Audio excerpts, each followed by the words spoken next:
वास्तु में आर्टिफैक्ट्स की decorative value कहीं पे हो सकती है, पर जैसे मैंने पहले कहा कि समरांगन सूत्रधार में कहा गया है, वाइल्ड एनिमल्स, जंगली जानवर, किसी भी तरह के आंतरिक सज्जा में प्रयोग करने पर धन हानि होती है। तो ये आपने सोचना है कि आपने वास्तु का प्रिंसिपल फॉलो करना है या आपने चाइनीज और तिब्बतियन फिलॉसफी के हिसाब से फंग शुई के प्रिंसिपल फॉलो करना है। ठीक है ना।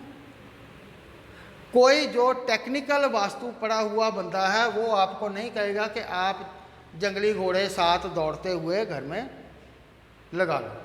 उसको पता है कि हमारी टेक्स्ट बुक्स कहती हैं कि ये बैड है। क्यों बैड है?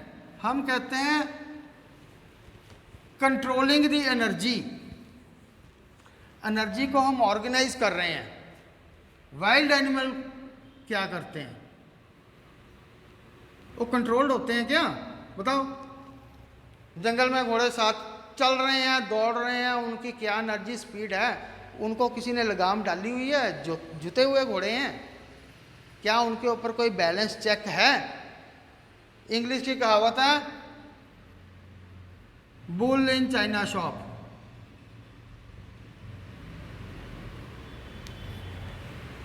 टोटल लॉस, तोड़फोड़। बिना कंट्रोल के एक ऐसा जंतु जो कंट्रोल में नहीं है। हिंदू धर्म में भी बुल है, नंदी जी लगाते हैं हम, उनके आसपास शिव जी होते हैं, आमतौर पर उनके ऊपर चढ़े होते हैं, कंट्रोल में है। हिंदू धर्म में भी घोड़े हैं पर कंट्रोल में है।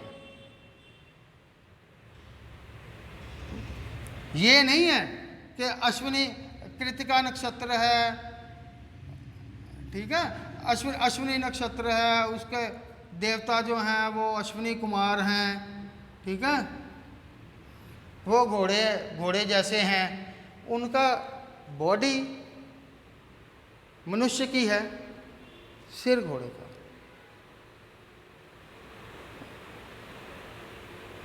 वो वैसे दिखते हैं या उनकी इंटेलिजेंस वो है, वो घोड़े नहीं है। आपको कोई बंदा कहे जी ये बिजनेसमैन है, मैं आपको एग्जांपल देता हूँ इंस्पिरेशन पे, ये बिजनेसमैन है, आप इंस्पायर हो जाओगे।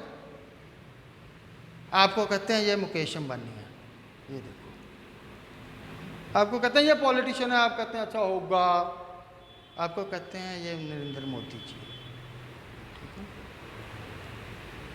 आप इंस्पायर किससे होते हैं? जो चीज़ पावरफुल है, ठीक है ना। पॉलिटिशियन भी पावरफुल है, ठीक है ना, पर वो किस लेवल का पॉलिटिशियन है, that will define level of inspiration. कोई भी घोड़ा आप ये नहीं कह सकते कि ये अश्विनी कुमार जैसी इंस्पिरेशन देगा। और अश्विनी कुमार का गुण क्या है? वो देवताओं के वैद है, डिवाइन फिजिशियंस। उन्होंने च्यवन ऋषि को च्यवनप्राश का फॉर्मूला दिया था, उनमें खूबी है, वो बूढ़े बंदे को जवान बना सकते हैं, रेजुविनेट कर सकते हैं। घोड़ा कर सकता है? आप कह सकते हो कि this is the same kind of inspiration? नहीं कह सकते ना।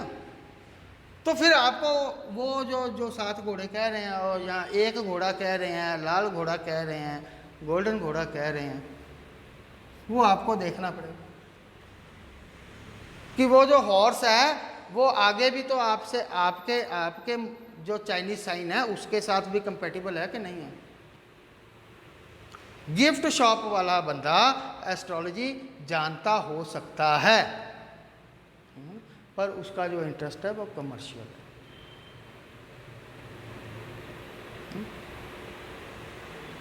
तो ये जरूर ध्यान रखिए कि वास्तु के नाम पे फंग शुई अप्लाई ना करें।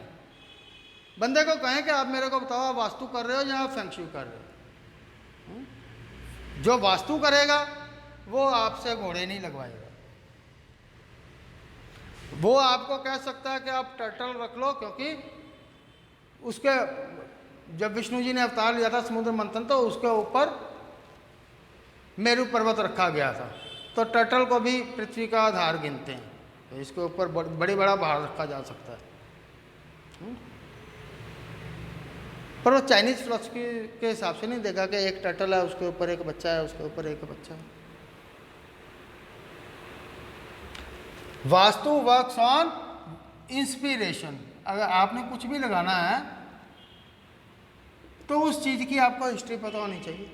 7 घोड़े हिंदू धर्म में भी हैं, सूर्य के 7 घोड़े हैं, उनको हम 7 छंद बोलते हैं। रिदम, वो भी 24 घंटे चलते रहते हैं, रुकते थोड़े हैं सूर्य के घोड़े, ठीक है, पर वो जुटे हुए हैं, अंडर कंट्रोल्ड है।